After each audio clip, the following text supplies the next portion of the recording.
Tá passando. Ótimo, então pronto. Então eu vou fechar para poder depois a gente, quando na hora que for falar, a gente já abre, tá bom? Tá bom, já tá tudo certo aqui. Tá bom. Aí a questão do YouTube realmente parece que a internet não vai voltar por enquanto. Eu vou fazer nesse esse combinado que a gente fez. Vou gravar a reunião e depois eu subo pro Tá, YouTube. ok, combinado. Obrigado. O endereço do YouTube é aquele que a Albertina mandou, né? Isso, o canal Saúde do Adolescente, é ali mesmo. Tá ótimo, obrigada. Obrigado.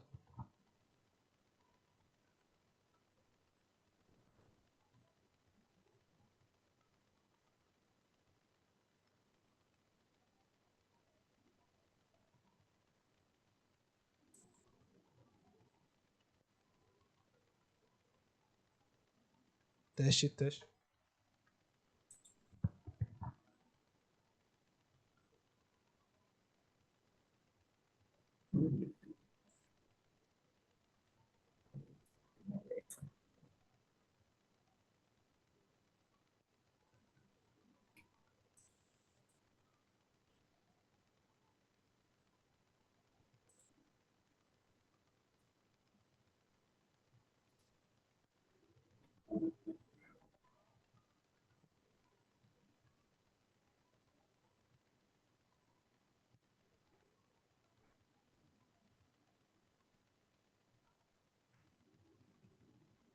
Atenção, logo, logo vamos começar. Mais 3 minutos nós vamos estar falando aqui. A gravação, essa aula será gravada e vai sair no YouTube. Tudo bem?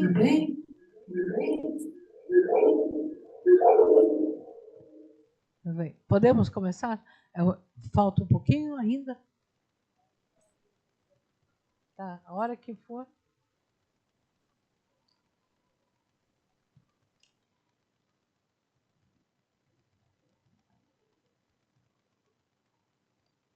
Bem, podemos começar? Bom dia, boa tarde, boa noite. Por quê? Porque esta aula será gravada e vai estar no YouTube. Bem, daqui a pouco nós vamos receber a professora doutora Zenilda Bruno, que ela é professora titular da Universidade do Ceará. Além de tudo, ela é um membro importantíssimo da Sociedade de Ginecologia da Infância e Adolescência, e essa é a nossa homenagem, primeiro ao programa do adolescente que faz 19 anos da lei, não do programa, o programa é 32, mas também a Sogia, que vai realizar um congresso de 18 a 20 de novembro, e gostaria que todas as pessoas divulgassem este congresso, apresentassem trabalhos. Bem, hoje nós temos aqui várias pessoas muito especiais. Antes da aula da professora, eu vou chamar uma pessoa muito querida, chama Janaína, que já esteve aqui, e eu queria que ela falasse quem ela é e apresentasse as duas pessoas. E por que nós estamos aqui? Nós não vamos falar tudo, só o início do entendimento. Janaína, por favor.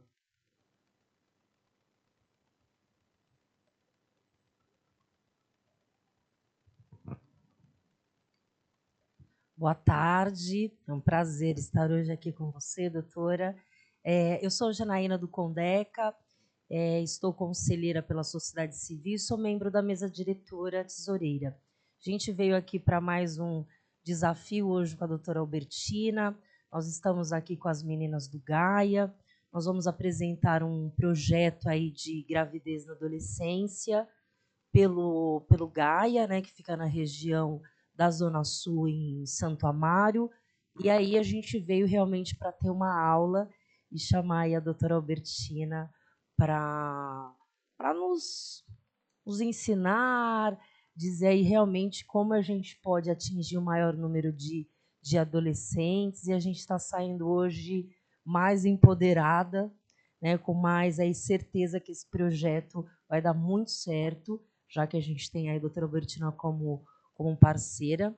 Nós estamos aqui hoje com a Sônia, que é fundadora do Gaia, e com a presidente aqui, a Dayana. Então, eu gostaria de vocês viessem aqui para dar um alôzinho.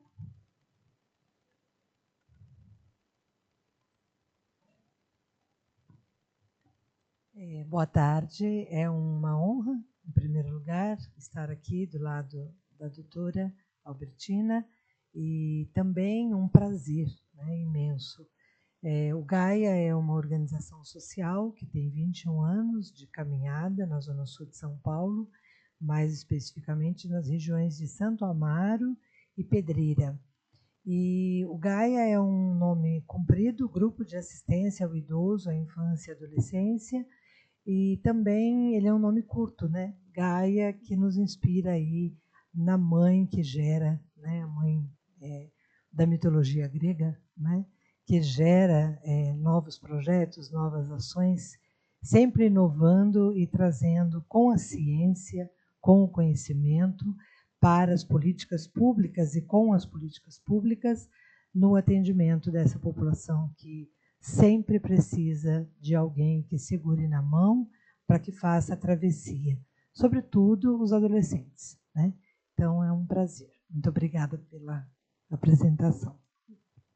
Eu queria que este projeto estivesse, por isso que eu disse, na próxima edição da Sorgia, ele fosse um projeto fundamental. Então, antes eu disse, olha, esse projeto vai para o próximo congresso da Sorgia.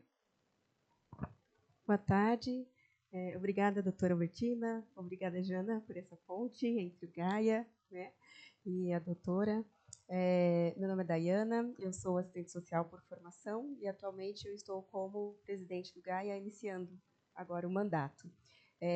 Nós já estamos há um tempinho falando sobre a possibilidade de escrever um projeto para atingir essa faixa etária, né, os adolescentes, e essa temática tão importante que é a prevenção de gravidez na adolescência, que precisa ser debatido com esse público, né, trazer eles para uma participação, uma sensibilização sobre a temática, né? Então, nós estamos agora focadas com esse objetivo e hoje tivemos uma aula aqui com a doutora Albertina, foi muito bom. Obrigada. Então, o convite da Janaína, não sei se todo mundo sabe o que é Condeca, fala o que é Condeca. Eu só com as siglas, né? É o Conselho Estadual dos Direitos da Criança e Adolescente, mas esse projeto nós vamos apresentar ao Conselho Municipal dos Direitos da Criança e Adolescente, que nós, inclusive, já tivemos a honra lá de termos a doutora Albertina como nossa presidente. Mas ela está bem melhor, viu? Veja, eu acho que a coisa mais importante é você, por onde passa, ir plantando todo um trabalho.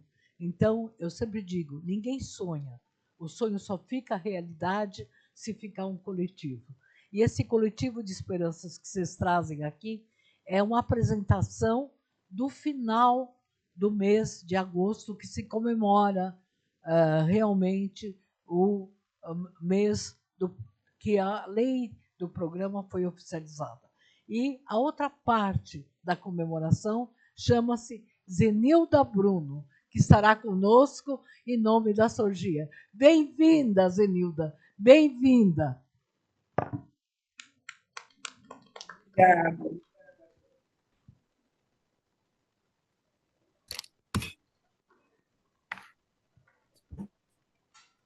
Pode ser? Podemos começar? Podemos começar. Do Ceará, está muito quente aí, Zenilda? Os nossos 28 a 29 graus, aí deve estar frio, você está bem agasalhada.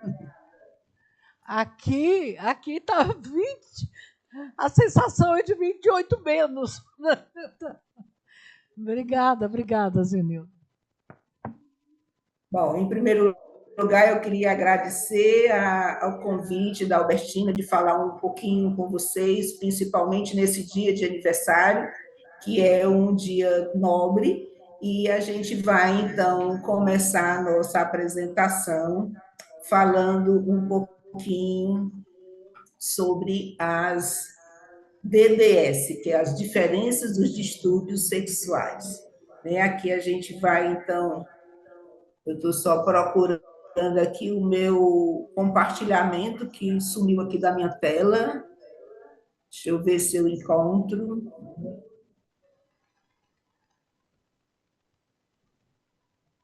Pedir aí ajuda ao meu... Aqui, achei. Achei.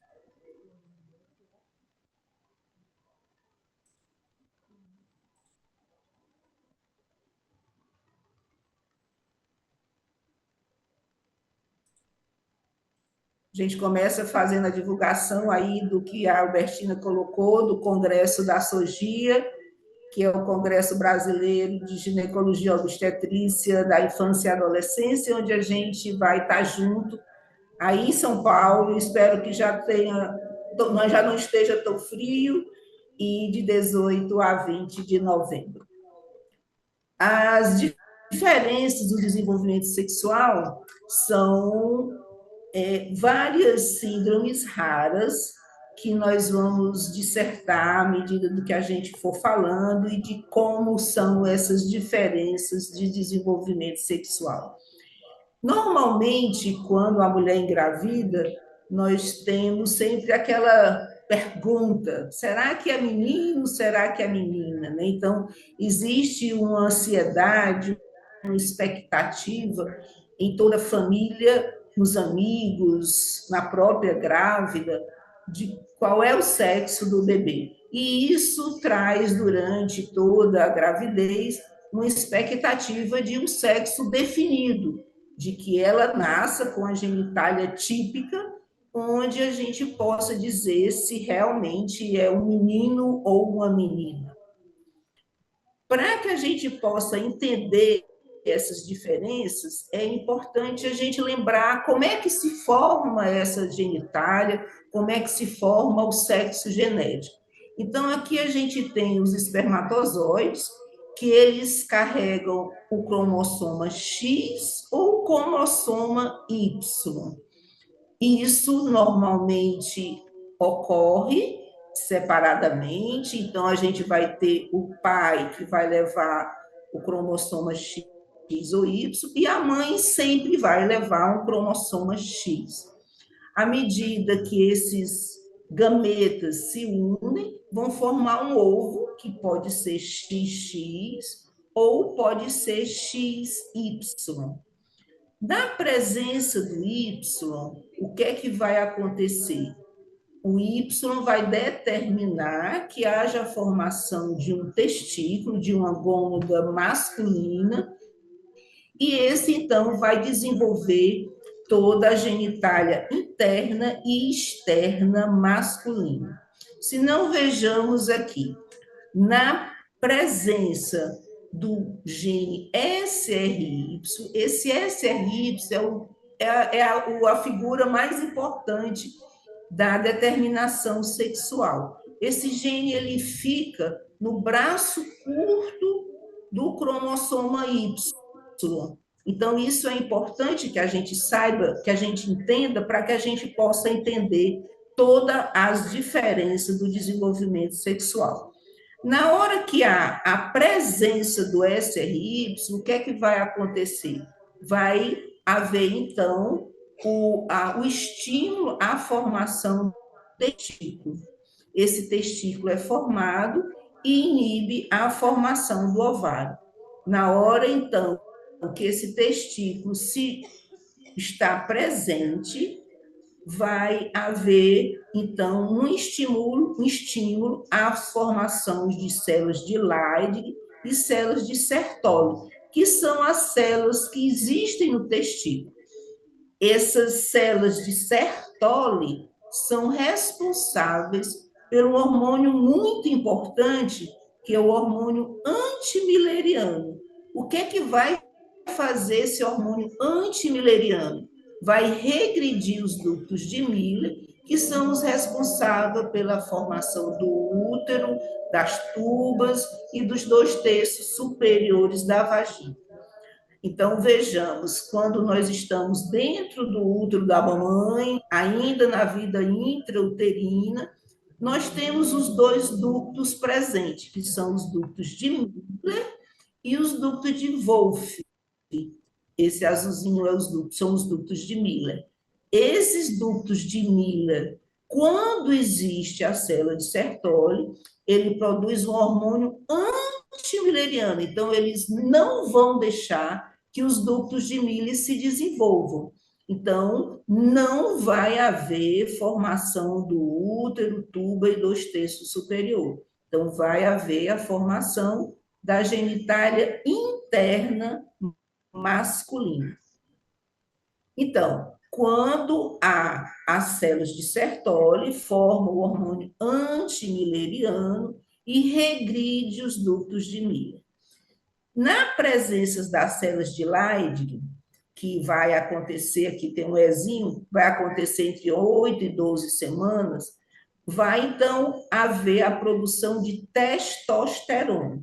Então, o testículo tem essas duas células de Sertoli, que vão produzir o hormônio antimilleriano, e a testosterona produzida pelas células de Leydig. Essas células de Leydig, ao produzir testosterona, essa testosterona perifericamente se transforma em dehidrotestosterona na ação da 5-alfa-redutase. Essa enzima é responsável pela essa transformação e esse hormônio de hidrotestosterona é que é responsável pela formação da genitália externa masculina. Isso aqui é extremamente importante que a gente lembre, porque a gente vai falar posteriormente de como essa cadeia está deficiente em alguns momentos que vão levar a essas diferenças do desenvolvimento sexual. Então, vejamos aqui. Nós temos uma genitália externa indiferenciada até a 8ª, 9ª semana, e aí, sob a ação da dehidrotestosterona, essa genitália externa vai se masculinizar, vai virilizar. Quando ela não está presente, vai formar, então, a genitália feminina. Na ausência, então, nós falamos que o SRY é o mais importante para que haja toda essa determinação sexual. Na ausência do SRY, o que é que vai acontecer? Não vai formar testículo, vai desenvolver os ductos de Miller, vai formar ovário, ou mesmo na ausência do ovário, vai formar uma genitália feminina. Em 2006, é importante que a gente lembre dessa data, porque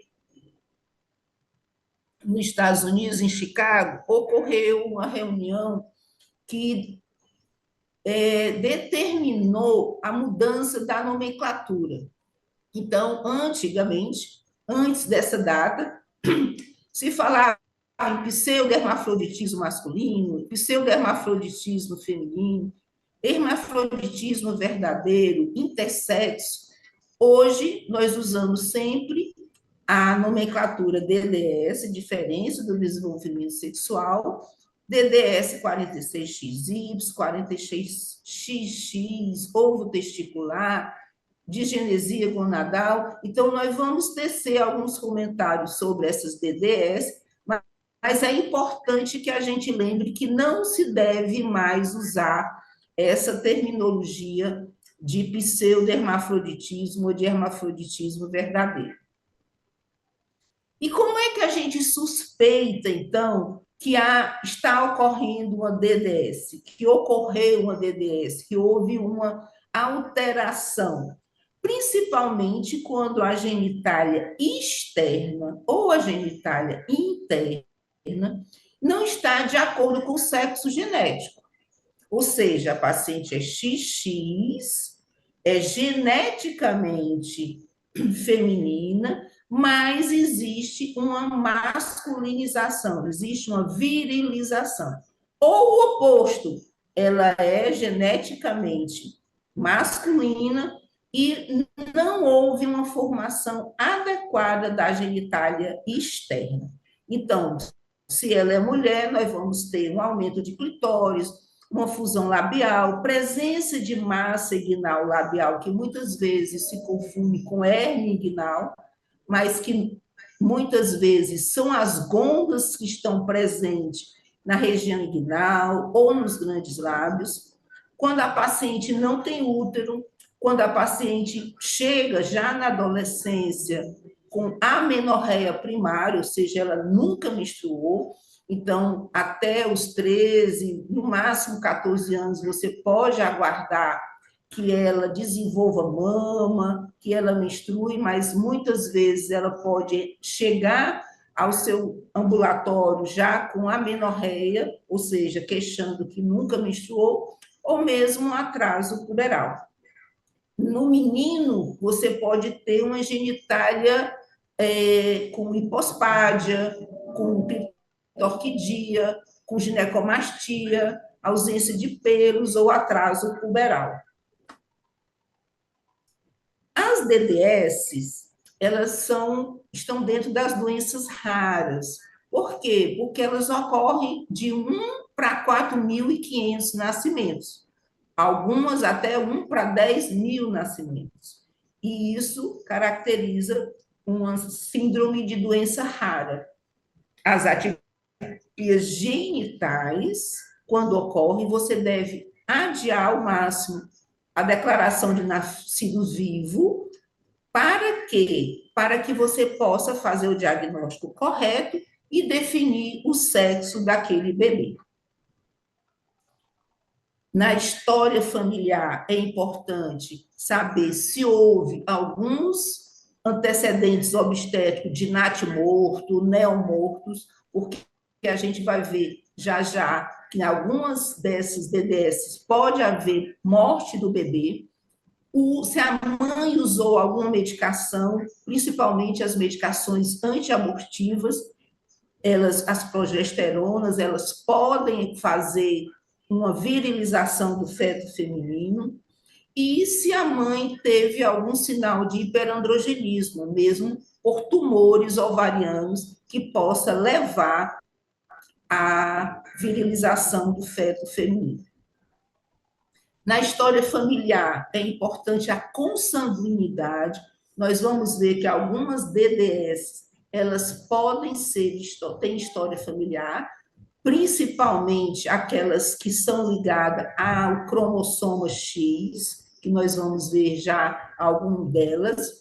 Quando na história da família tem algum caso de infertilidade, tem algum caso semelhante de amenorreia primária, tem algum caso de genitália atípica, tem algum caso de má formação urogenital, é importante sempre lembrar a formação urológica, porque o rim, muitas vezes, ele também tem ausência ou translocação quando tem as malformações bilirianas.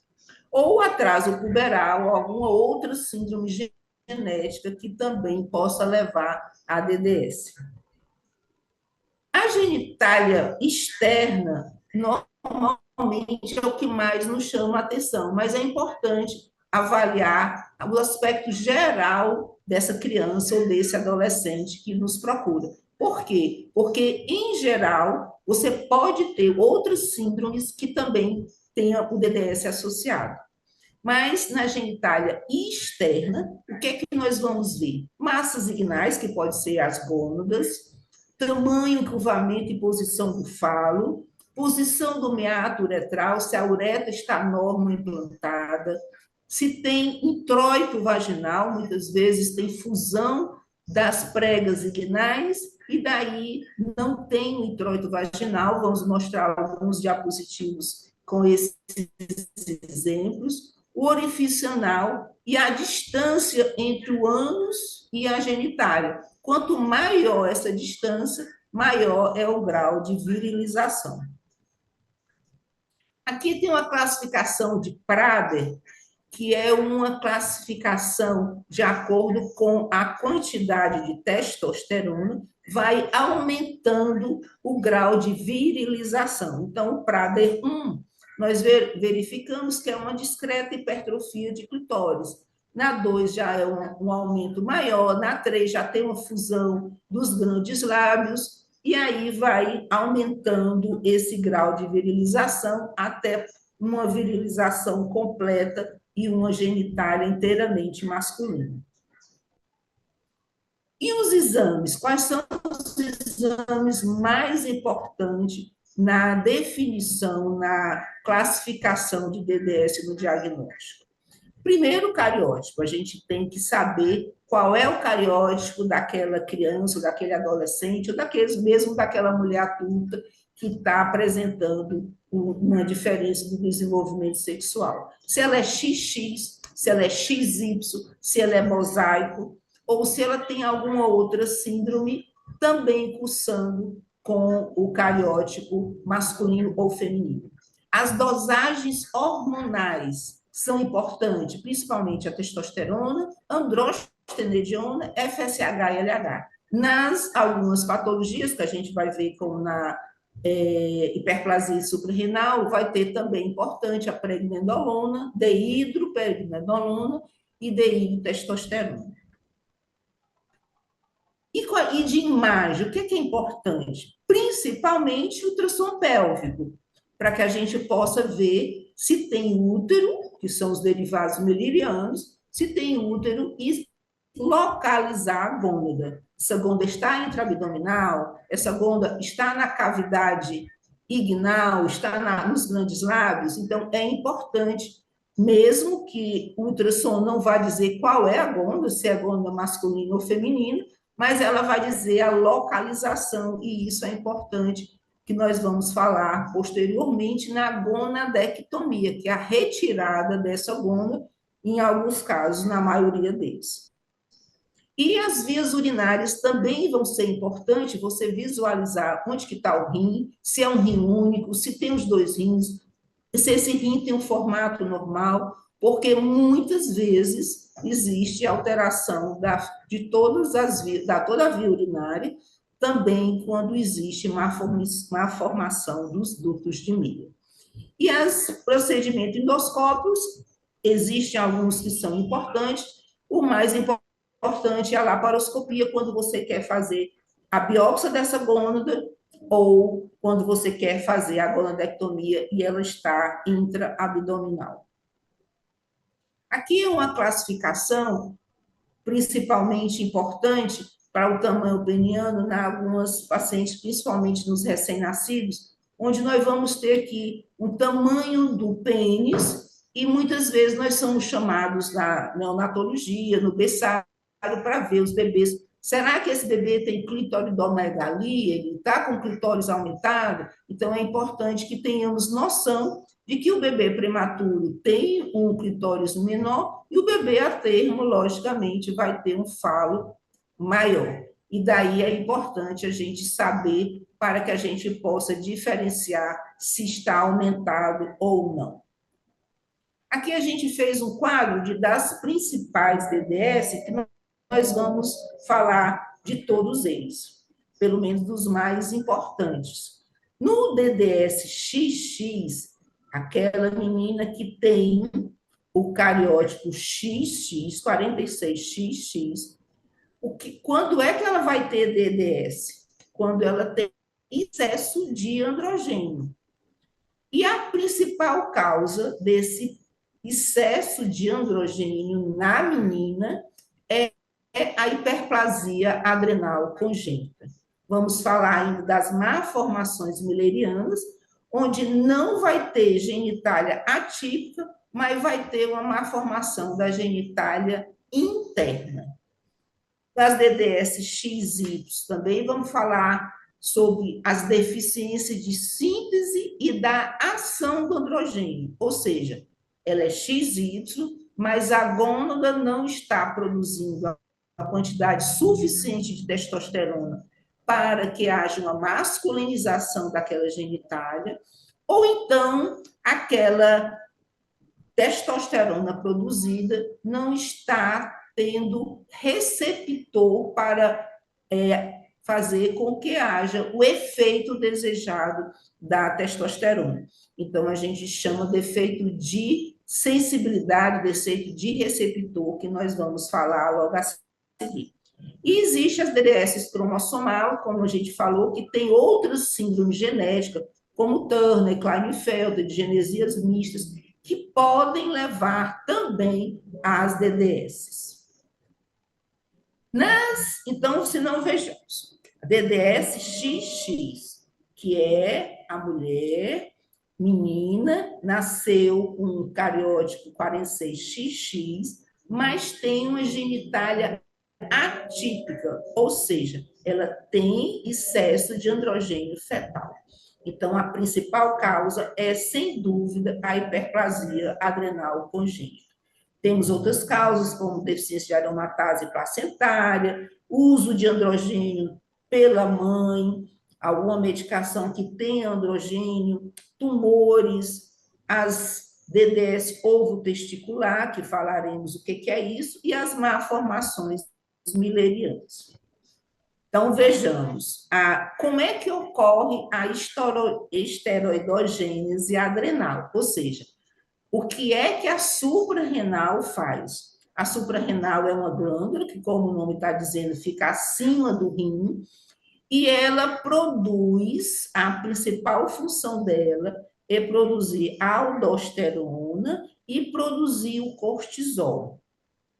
A aldosterona é responsável pelo equilíbrio hidroeletrolítico, a questão de sódio, potássio, e ela, quando a gente tem a produção normal, vai haver o equilíbrio homeostático dessa criança.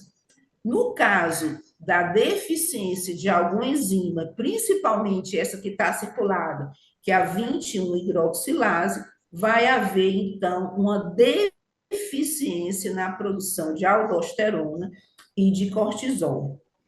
Então, aqui a gente vê, quando o cortisol está baixo, o que ocorre? Vai haver um estímulo da hipófise para que ela produza ACTH, que é o hormônio liberador da corticotrofina, que é estimulado pelo hipotálamo.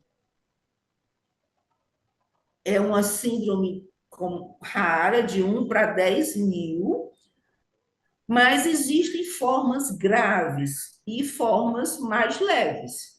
Na forma clássica da hiperplasia adrenal congênita, a gente tem dois tipos da forma clássica: a perdedora de sal e a virilizante simples. Nessa cascata do colesterol até chegar à aldosterona, nós podemos verificar que existem várias enzimas, principalmente a 21-hidroxilase, que na falta dela não vai haver formação de cortisol, não vai haver formação de aldosterona. Então, o cortisol vai estar baixo, a aldosterona vai estar baixa. O que é que isso vai acarretar? Que há o estímulo da hipófise a produzir hormônio estimulador da corticotrofina.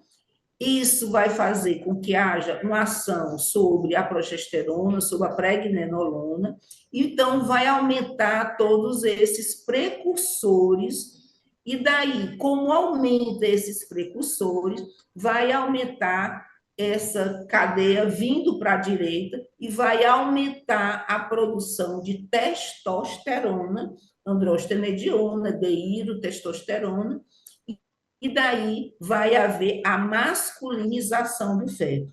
Na paciente que é perdedora de sal, como não tem aldosterona, vai haver o desequilíbrio hidroeletrolítico e vai haver, então, a desidratação desse recém-nascido. Por isso que é muito importante que se faça o diagnóstico assim que essa criança nasce. Por quê? Porque a falta desse hormônio vai levar a uma desidratação grave, pode levar a óbito desse bebê. Essa desidratação aumenta mais ainda essa produção de ACTH. Então, podemos verificar que a atividade enzimática na perdedora de sal é muito baixa, então vai haver o comprometimento dessas sínteses de aldosterona, vai haver queda de sódio, vai haver aumento de potássio, vai haver vômitos que pode levar a óbito. E, logicamente, que vai haver um hiperandrogenismo e a virilização da genitália externa.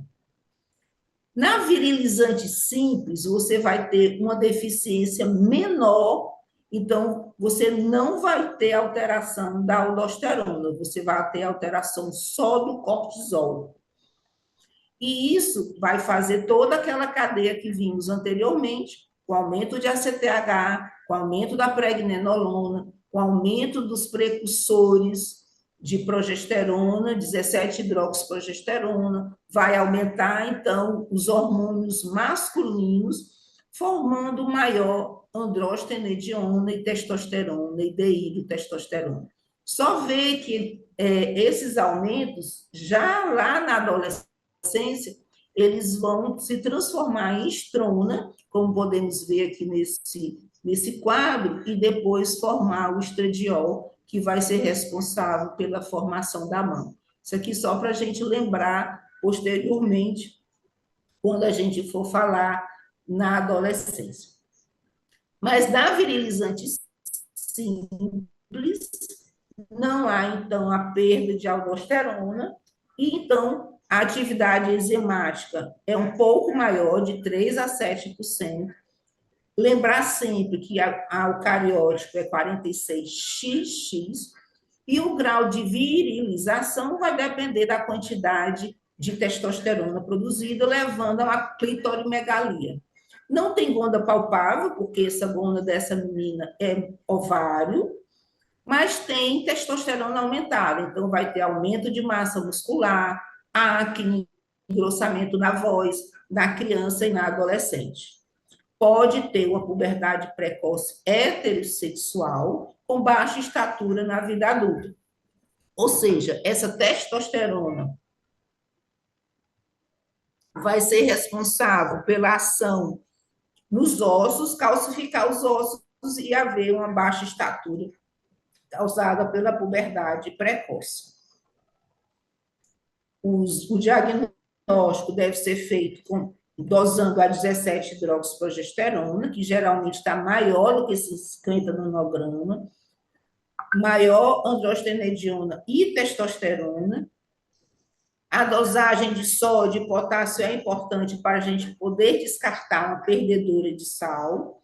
O ultrassom sempre vai ter útero e ovários, e essa síndrome é tão importante e tem tanto risco de morte desse bebê, que foi incluído no teste do pezinho. Então, hoje, faz na triagem neonatal a dosagem de 17-hidroxiprogesterona entre o 3º e o 5º dia de vida. O que é importante? Interromper essa virilização ou a puberdade precoce para estimular, para otimizar o crescimento, corrigir os distúrbios eletrolíticos nas crises adenais, nas perdedoras de sal, usando principalmente o acetato de cortisona e a fluohidroxicortisona para bloquear esse estímulo ao ACTH, para não haver maior virilização dessa criança. A cirurgia deve ser feita, de preferência, antes dos 2 anos de idade, para a correção da virilização, a genitoplastia, porque com 2 anos a criança já se reconhece do sexo masculino e feminino, ela já se compara com as outras crianças, geralmente já frequentam creches, e daí já pode ocorrer bullying ou fazer traumatizar essa criança. Nas perdedoras de sal, é importante acrescentar o sal e sempre o apoio psicológico à paciente e à família. Esse cartãozinho toda paciente com hiperplasia adrenal clássica deve estar sempre com ele, portar, porque se houver um acidente de carro, um trauma grande ou uma cirurgia, ela deve fazer uma dose a mais de hidrocortisona para evitar uma crise adrenal. E o que é o DDS ovo testicular? Nós falamos do DDS 46XX. E aí, o ovo testicular, ela tanto pode ser XX, em 70%, ela pode ser XY em 10% e 20% mosaico. É quando há presença de gônadas, que nós chamamos de ovotestes, quando ela tem tanto tecido ovariano como tecido testicular na mesma gônada, ou ela pode ter ainda um ovário de um lado e um testículo de outro. Isso vai fazer com que ela produza testosterona e ela tenha, então, um grau de virilização também e uma genitália atípica. Ela é rara em todo o mundo, mas é mais frequente na África do Sul e não tem ainda uma causa determinante, mas ela vai apresentar uma genitália atípica, dependendo da quantidade de testosterona que ela produz. Esse aqui é um caso lá do nosso serviço, aqui da maternidade escola da Universidade Federal do Ceará, onde ela tinha na mesma gônada um tecido ovariano e o tecido testicular.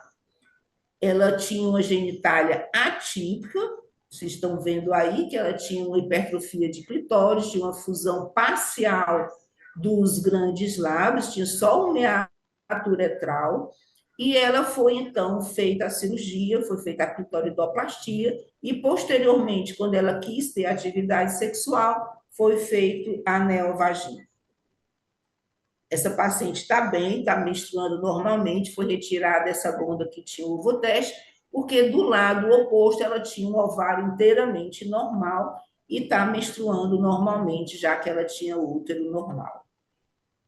E as malformações, ainda DDS-XX, que tem malformações millerianas, que são a síndrome de Mayer-Rokitansky e Kuster-House, que nós chamamos mais como síndrome de Rokitansky. Que é o que é isso?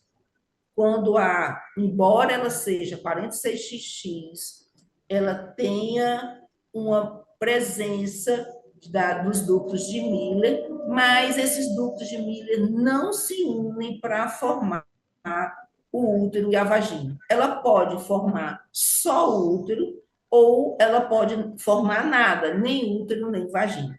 Quando ela se apresenta para a gente, ela desenvolve mama, já que ela tem as gônadas normais, ela é 46XX, ela tem uma gônada normal, ela tem um ovário normal, ela desenvolve mama, ela tem uma puberdade na idade correta, mas ela não vai menstruar.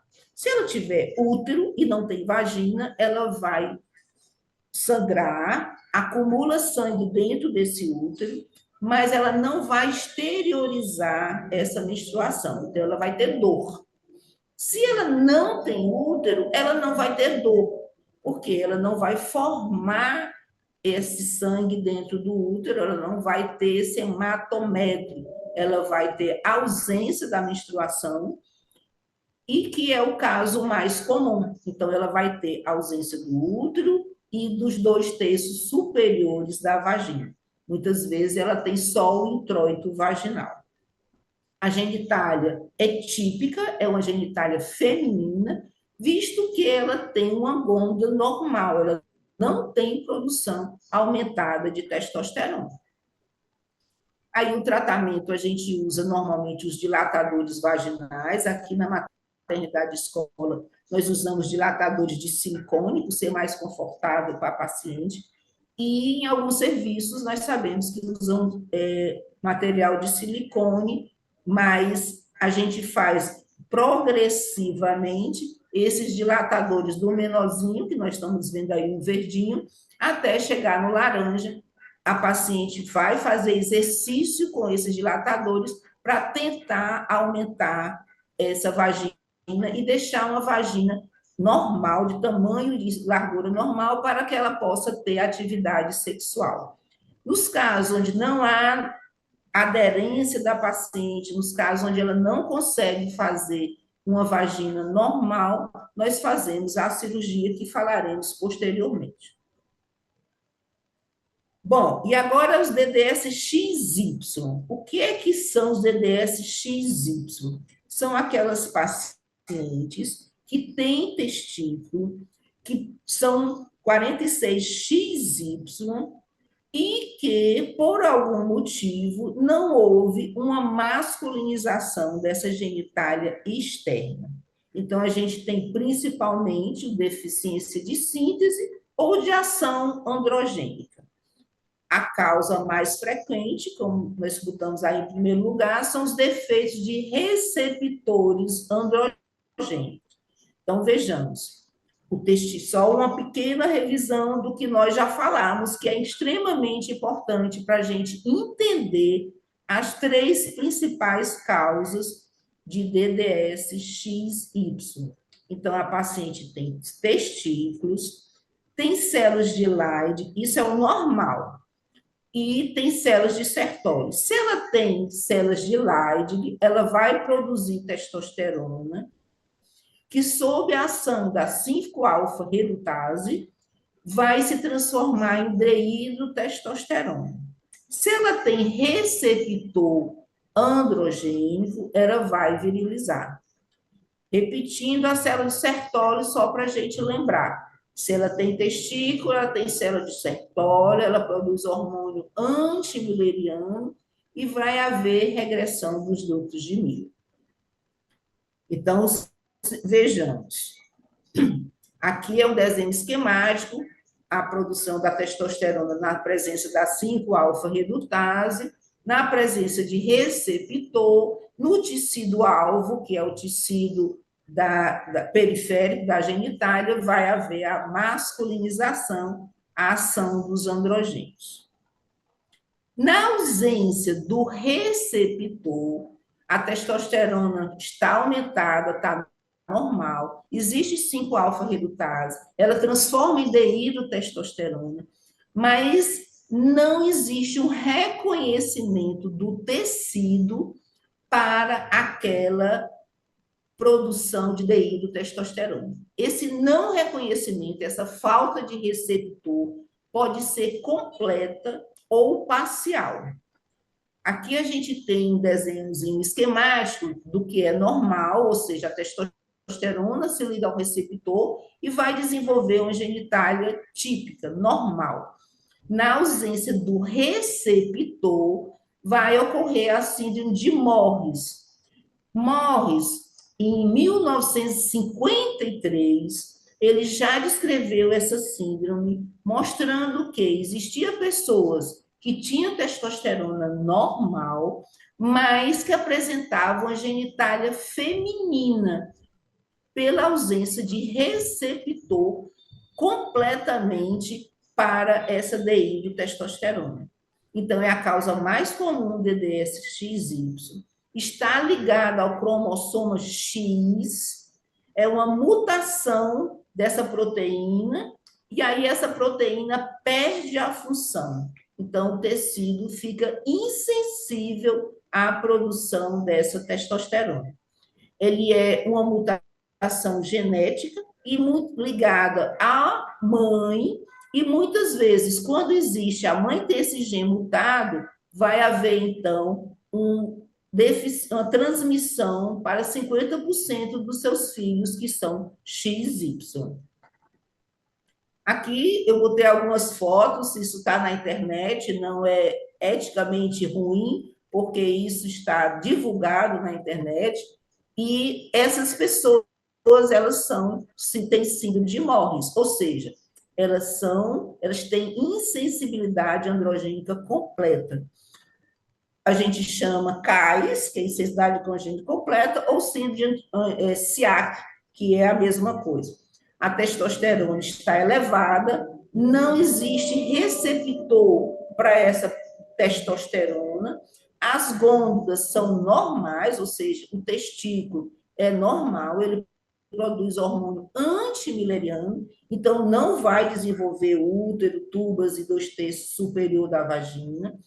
E a genitália externa é feminina, é típica. Por quê? Porque não existe ação do androgênio. A puberdade é normal, ela é espontânea devido a essa transformação da testosterona em estradiol, e o FSH e LH são normais. Em geral, o diagnóstico é feito na adolescência por amenorreia primária. Essas pacientes não vão menstruar, embora ela tenha uma genitália típica, porque elas têm ausência do útero.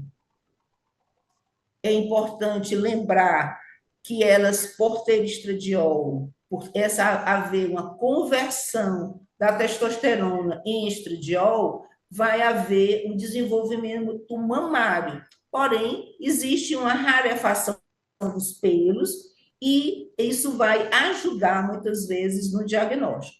A vagina é curta, em fundo cego, e não existe presença de úteros, tubas e vagina, porque lembrar sempre que o testículo é normal, ele produz testosterona normal, ele produz hormônio antimileriano normal, então não forma útero, nem tubas e vagina.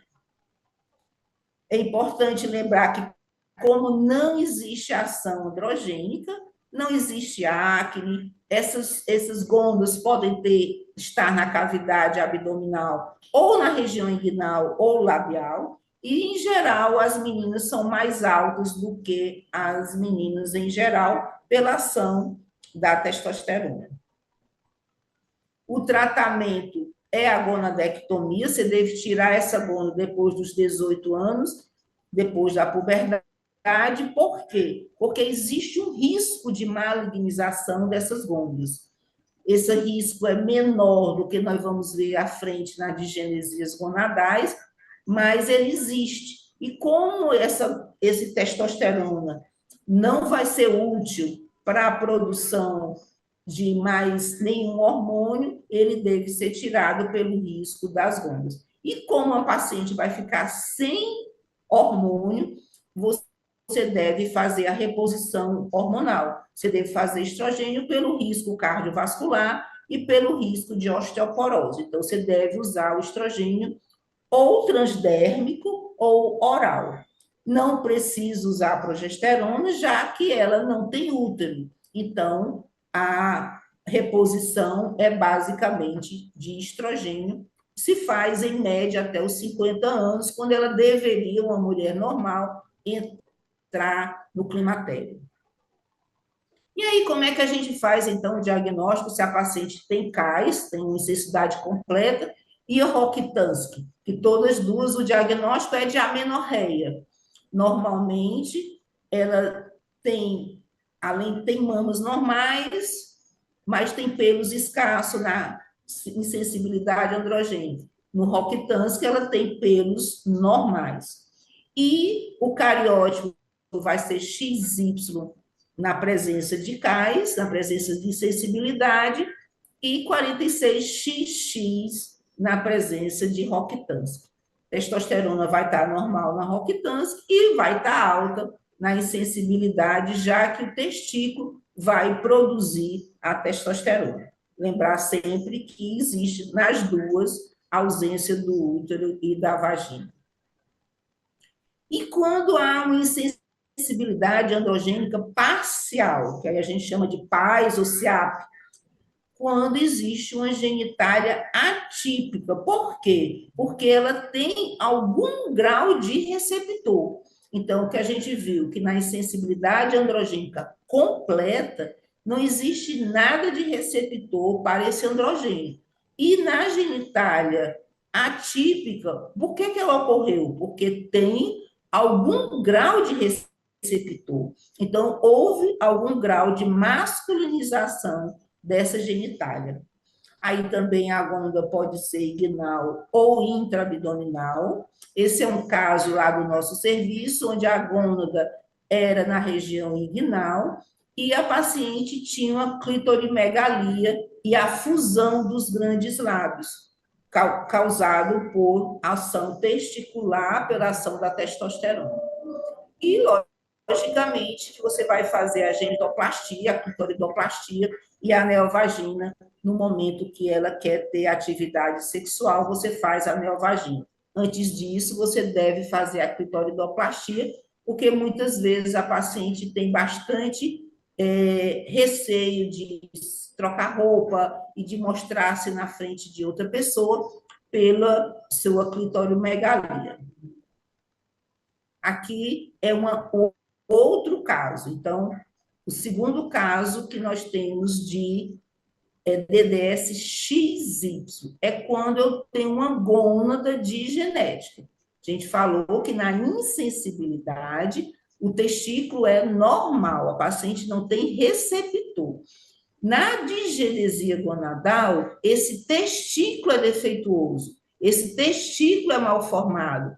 Ela tem SRY, esse SRY forma testículo, mas esse testículo ele é mal formado. Se ele é mal formado, ele não vai ter hormônio antimileriano, ele não vai ter produção de testosterona. Então, se ele não tem hormônio antimileriano, ela vai formar útero, tubo e T superior de vagina. E quando ela não tem testosterona, por não ter células de Leydig, ela vai formar uma genitália feminina. Essa digenesia também pode ser completa, quando ela não tem nada de formação de testosterona, ou quando ela pode ser parcial, porque o testículo pode produzir algum grau de testosterona e formar também uma genitália atípica. Então, essa formação dessa gônada pode ser incompleta ou um defeito completo. Quando é completo, nós chamamos de síndrome de Silver, ou quando ela é parcial, ela vai ter uma genitália atípica. Né? Então, na completa, o fenótipo é feminino, porém com mamas e a genitália externa hipodesenvolvida. E quando ela é parcial, eu vou ter uma genitália atípica. Esse é um quadro da internet, onde a gente tem uma gônada em fita, e você vai ter tanto mama como genitália externa hipodesenvolvida. Esse é um caso do nosso serviço, onde eu tenho uma digenesia gonadal parcial. Ela tinha uma produção de testosterona de uma alta para a mulher e baixa para homem. Ela tinha um defeito na gônada de FSH-LH aumentado, que você vai encontrar sempre na digenesia. E nesses casos, a gonadectomia deve ser feita precocemente. Por quê? Porque ela tem maior chance de fazer um tumor maligno. A clitoridoplastia, extremamente importante, essa menina tinha um clitóris bastante aumentado, e como podemos ver, ela tinha uma fusão dos grandes lados.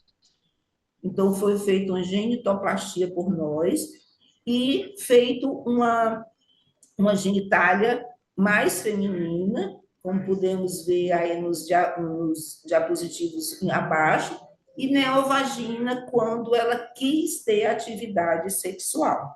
Então, foi feito a clitoridoplastia, ela chegou no nosso serviço com 13 anos, com 14 já foi feito a clitoridoplastia, a genitoplastia, e com 16 anos, quando ela quis ter atividade sexual, nós fizemos a neovagina. Lembrar que, nesses casos, ela tem útero presente. Por quê? Porque ela tem um defeito na gônada, essa gônada não produz hormônio antimileriano. Daí ela vai ter presença de útero, sim. E o último caso das DDS XY são as deficiências de 5-alfa-redutase, que a gente falou que essa 5-alfa-redutase é responsável pela transformação de testosterona em de testosterona em dihidrotestosterona, que é o hormônio mais forte para transformar essa genitália masculina. Então, na falta dessas 5-alfa-redutase, você vai ter testosterona aumentada, mas vai ter uma deficiência dessa dihidrotestosterona. Então, vai haver o testículo vai produzir a testosterona, vai produzir o hormônio antimileriano, vai haver regressão dos ductos de Miller e o útero vai estar ausente. Esse é o desenho da literatura, onde você tem a produção de dihidrotestosterona baixo, o grau variável dessa masculinização. O testículo normalmente está na região inguinal, ele não tem alteração com o tumor, testosterona vai estar alta, e nesses casos vai ter uma grande porcentagem de virilização durante a puberdade. E esses casos são os casos mais complicados com os pacientes, porque, em geral, quando entram na puberdade, eles se masculinizam e, devido ao alto índice da testosterona produzido, então, eles preferem ser, eles têm uma identificação muito mais masculina. Bom, e o que a gente deve, então, fazer com o DBS? Como é que a gente pesquisa? Primeiro, nós falamos no ultrassom, presença se tem útero ou não, para que a gente possa colocá-los aonde que é a maior possibilidade de diagnóstico, as dosagens hormonais, testosterona, FSH-LH, androstenediona, 17-hidroxiprogesterona, e, sem dúvida, o cariótipo, para que a gente possa saber se é 46XX ou 46XY. O ideal é que se faça com 30 metáfase para diminuir os erros e os riscos de mosaico. Logicamente, se você está no serviço que não tem esse cariótipo, não tem essas dosagens hormonais, você deve encaminhar para um serviço de referência, onde exista uma equipe multiprofissional para trabalhar com esses casos. Enquanto isso, você vai trabalhar as dúvidas do paciente, você vai explicar à família o que é que está acontecendo, considerar sempre a identidade de gênero e a idade do paciente, porque esses pacientes podem chegar recém-nascido, como pode chegar com 13 da puberdade, 14 anos, podem chegar já adultos. Então, é importante que se faça o diagnóstico o mais cedo possível, e se você não sabe ainda o sexo, você pode registrá-lo como sexo ignorado, ou adiar esse registro para que você tenha esse sexo já definido. Sempre acompanhar com uma equipe multiprofissional, é extremamente importante o psicólogo para trabalhar a família. E se sabe que quanto maior a compreensão do seu diagnóstico, o que está acontecendo com você, o que é que houve, vai haver uma maior adesão ao tratamento. Isso aqui é uma cartilha que foi feita pelo pessoal da USP para como trabalhar com a família e com o paciente, como dar o diagnóstico, o que é que deve ser dito. E nas genitálias atípicas, o que é que se deve fazer? Sempre tratamento hormonal. Se a paciente for tirar a glândula, você deve fazer o estrogênio, como nós falamos anteriormente, e se tiver útero, associar a progesterona. E no caso de identificação masculina, fazer a testosterona. A gonadectomia deve ser feita sempre que você tem o XY. Na digenesia, quanto mais cedo, melhor, porque é maior o risco. E na insensibilidade androgênica, depois da puberdade. A genitoplastia nas genitálias atípicas e a dilatação ou neovaginoplastia, quando a paciente deseja ter atividade sexual. Aqui, a gente, na maternidade escola, nós fazemos a neovaginoplastia pela técnica de Mackindu. Quando que a gente faz? Quando há uma agenesia vaginal e quando a gente não consegue, com os dilatadores, ter esse sucesso para se formar uma vagina adequada, satisfatória. Até 2016, nós fazíamos com a retirada da pele da região inguinal. Depois, em 2016, nós começamos, então, a fazer com a pele da tilápia para diminuir os riscos e não ter a cicatriz que muitas vezes a paciente reclamava, que era estigmatizante, aquela cicatriz na região inguinal, era mais uma fonte de dor no pós-operatório, risco de infecção. Então, com a pele da tilápia, nós envolvemos essa pele que é esterilizada, trabalhada em laboratório, e ela é, então, colocada em volta de um molde de silicone e é colocado no local onde deveria estar a vagina. Aqui é no pós-operatório imediato, com o molde de silicone fixo na pele. Essa paciente passa 5 a 7 dias internada no hospital. Depois nós trocamos esse molde de acrílico pelo molde de silicone, onde ela vai para casa com esse molde, passa um mês usando o molde, onde ela tira para tomar banho, fazer suas necessidades fisiológicas, e mais dorme com ele. Depois de um mês, ela passa a usar só à noite para dormir com ele, e com 3 meses após a cirurgia, nós já temos aqui essa foto abaixo, onde já tem um tamanho vaginal normal, ela já pode iniciar atividade sexual. Esse outro diapositivo aqui do lado é quando, 6 meses, quando ela já tem um tecido e a mucosa muito semelhante à mucosa vaginal normal. Então, nós já estamos com 42 casos operados, todos ou de síndrome de Mayer-Rokitansky ou de DDS XY, naqueles casos que a paciente não tem vagina. 3 mensagens para casa, né? A primeira, que nós devemos sempre usar o nome genitália atípica, atipia genital, diferença do desenvolvimento sexual, não usar mais os nomes que são considerados mais ultrapassados, hermafroditismo, pseudohermafroditismo, genitália ambígua.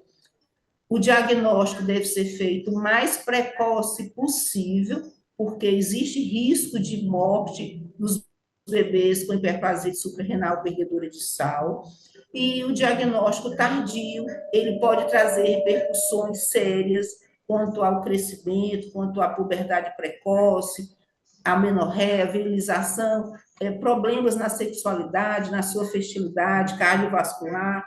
Então, o diagnóstico, quanto mais precoce, melhor. Isso aqui é só uma foto do nosso serviço de DDS, onde nós temos a honra de ter um endocrinologista, um geneticista, uma enfermeira e um psicólogo, que toda semana se reúne e discute todos os casos e vê junto todas as pacientes. Obrigada. Bom, estamos à disposição para alguma pergunta, caso você queira nos ajudar. Querida Zenilda, eu acho que nós vamos precisar retornar alguma hora, porque foi muita informação, muita informação. A gente não vai conseguir acompanhar, né? E que bom que está registrado no YouTube, eu tenho certeza que nós vamos ver várias vezes.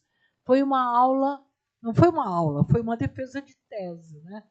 Não por acaso você é professora titular da Universidade do Ceará. E agora eu vou perguntar se alguém tem alguma pergunta. Vamos passar para trás? Olha, parabéns. Todos estão dizendo parabéns. Dizendo excelente. Olha aqui. Esta aula esclarecedora. No processo que você coloca, a lição de casa importantíssima. Todo mundo dizendo parabéns. Muito rica, parabéns. Eu acho que foi realmente, Zenilda, necessária, importante. E nós estamos com muita gente, que eu fico muito feliz, vendo, neste momento, 34 pessoas, chegou a 40. E aí, parabéns a mim também por permitir tamanho conhecimento. Olha, eu acho que agora vou perguntar se alguém tem uma pergunta. Chain, você se mexeu? Não? Quer falar, Chain? Benito? Quer falar? Não, nenhuma dúvida. Aula bem completa. Parabéns. Acho que passou por todas as possibilidades diagnósticas, das mais frequentes até algumas questões mais raras. Muito bom.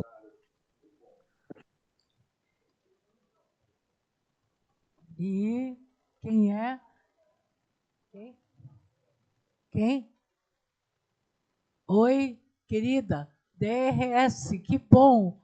Fala você, meu amor.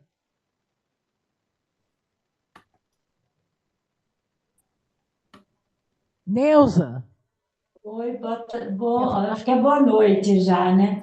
Nossa, maravilhosa aula, muito obrigada, foi muito ótimo. A professora, uma didática, assim, uma aula assim, extremamente difícil e conseguiu realmente assim, tornar possível da gente assimilar, porque é um assunto muito difícil. Parabéns e parabéns aos organizadores, a doutora Albertina, que nos proporciona essas tardes. Obrigada. Neuza estava dizendo que aqui está um verdadeiro curso de adolescência, né? Toda vez eu quero agradecer a todas as pessoas. Nós vamos anunciar daqui a pouco uma aula que vai ser importantíssima também. Vamos lá.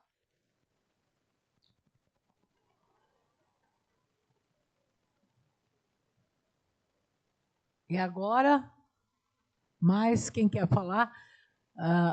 Nós estamos, Enilda, com uma pessoa de Londres, que está fazendo pós-doutorado em Londres. Ela é uma psicóloga. E o que é muito importante é que quem está assistindo é a equipe multiprofissional.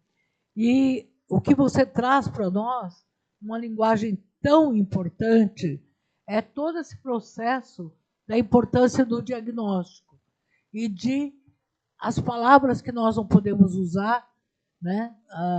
Nós estamos agora com uma novela Renascer, que é uma edição, e num primeiro momento, a Buba, que é uma atriz interpretada magnificamente pela Maria Luísa Mendonça, na verdade era Maria Lúcia, era hermafrodita. E naquele caso, eu lembro que há 20 anos atrás, as pessoas perguntavam. Ela foi substituída agora por uma paciente transexual e que realmente acho que essa aula é importante, que não tem nada a ver a transexualidade com esse desenvolvimento sexual. Então, fico muito feliz por você poder esclarecer as pessoas. Bem, quem quer mais? Cris, você está aí? Rosana está aí? Quem mais? É que foi muito impactante, sim. Foi muito impactante a aula. Foi.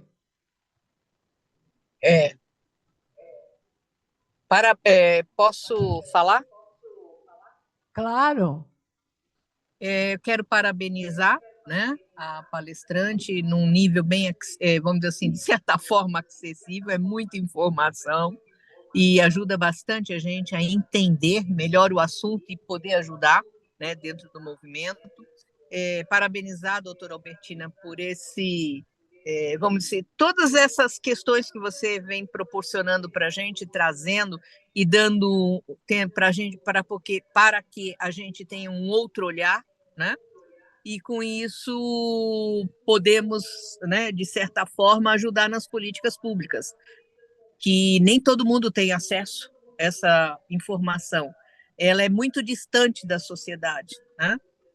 E, nesse sentido, estar aqui e participar de um conteúdo com profissionais da natureza que são, e com essa equipe multidisciplinar, é ímpar. Só tenho a agradecer e dizer gratidão pela oportunidade.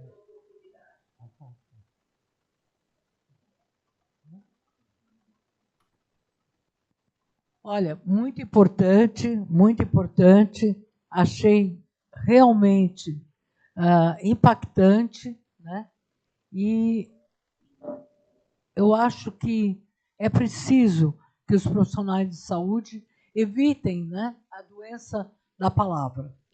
A doença da palavra, ela é realmente a mais fatal possível. E quanto mais cedo nós pudermos ter um diagnóstico para ter uma conduta, melhor será, porque realmente a doença da palavra, hoje, cada vez mais, está fazendo transtornos mentais muito graves. Bem, queria ver se nós temos mais alguém.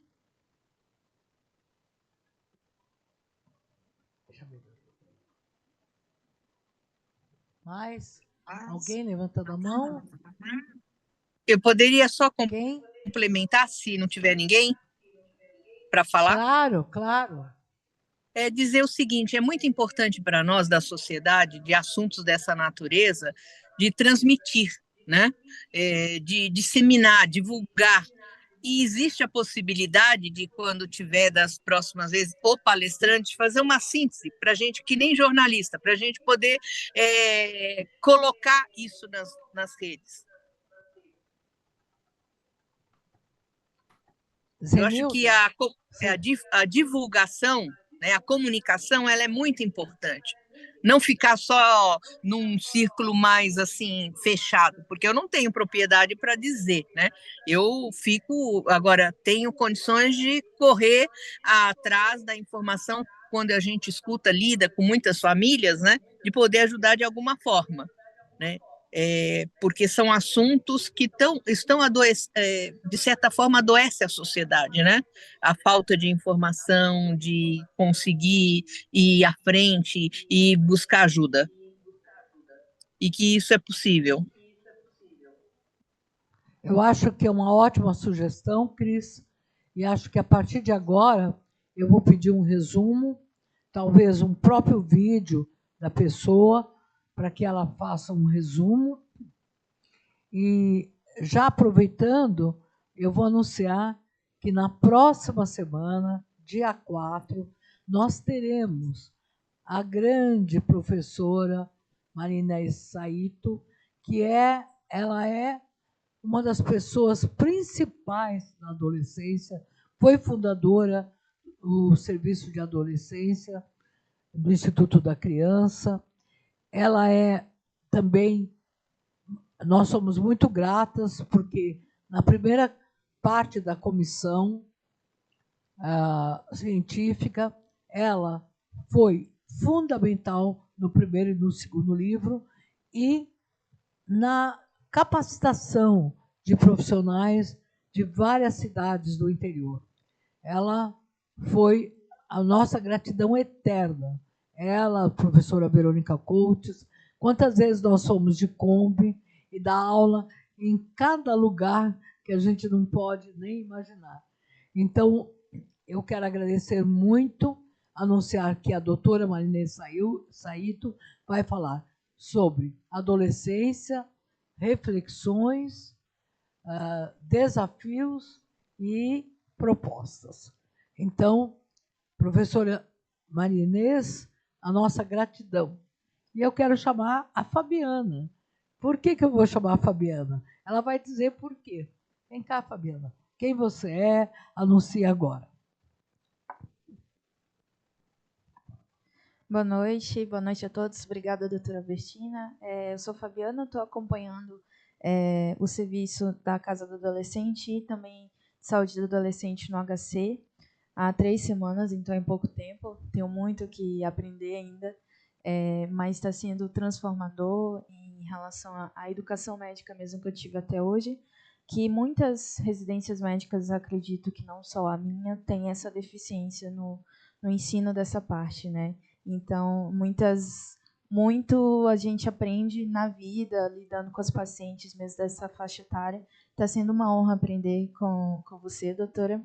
E eu gostaria de agradecer também e parabenizar a doutora Zenilda pela aula, foi excelente. Eu aprendi muito, revisei vários conceitos, e é uma aula, a doutora Albertina citou a parte do vídeo como resumo. É bem interessante, até porque, recentemente, a sociedade discutiu bastante as DDS, né, com as atletas das Olimpíadas, que rolou toda uma polêmica em relação ao aumento da atletas com aumento da testosterona, se era justo, se não era justo competir. Muitos comentários também cheios de preconceito. Então, é importante discutir esses assuntos não só entre médicos, mas também entre a sociedade. Então, foi muito boa a aula, esclarecedora. Com certeza vou ter que salvar essa aula no YouTube para assistir depois, fazer um resumo, para tentar fixar. E é um assunto que a gente estuda várias vezes e sempre tem que estar revisando, né? Parabéns pela aula. Obrigada, doutora, pela oportunidade. Veja, então, dia 4, nós vamos ter a professora Maria Inês Saito, que, na verdade, ela está homenageando o programa, porque ela é uma das fundadoras da parte didática do programa. Como eu digo, eu só coordenei, porque, efetivamente, se não fossem todos esses experts, este programa não continuaria. Lembrar a professora Zenilda, muita gratidão, ela vai estar no Congresso da Surgia, sempre brilhante, sempre maravilhosa. E no dia 18, nós temos a confirmação da professora Kátia Boulos, que vai falar sobre os direitos dos adolescentes neste tempo, onde existe alienação parental, onde existe discriminação. Nós tivemos recentemente um adolescente que cometeu suicídio num colégio muito sofisticado, aqui de São Paulo. Nós tivemos histórias de discriminação e de racismo em outro colégio, em relação aos povos originários, em relação às pessoas com descendente afro. E eu quero que realmente essas escolas de classe média alta possam ter uma visibilidade que as classes menos favorecidas, que as escolas públicas não puderam ter. Então, hoje, uma psicóloga do programa disse exatamente isso. Se tornou notícia, porque escolas tradicionais tiveram essa discriminação, esse bullying. E as escolas da rede pública dificilmente têm esse acesso e essa publicidade. Mas nós, como profissionais, devemos denunciar e entender a importância. A pesquisa que a Janaína veio falar com a gente vai abordar temas muito importantes para a direção do programa. Bem, dia 4 e dia 11 e 25, nós vamos ter surpresas também. Bem, agradeço, e a minha palavra final é para que a Zenilda se despeça. Lembrar todos que estão nos ouvindo do Congresso da Surgia, de 18 a dia 20. E eu gostaria que os prefeitos das regiões pudessem oferecer gratuitamente, para que pudessem pagar as inscrições, para que a gente pudesse ter o maior número de pessoas. Então, Zenilda. É só agradecer, eu que tenho que agradecer a você e a toda a equipe por essa oportunidade de estar junto, e estamos à disposição para maior esclarecimento, para maiores contatos futuramente. Obrigada.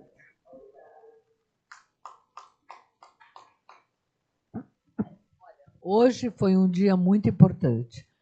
O dia que veio uma comunidade propor uma pesquisa, o dia que nós temos a Fabiana, uma jovem que está começando na parte da adolescência, todas as pessoas multiprofissionais atendendo, e acho que nós encerramos o mês da comemoração do programa com muita gratidão.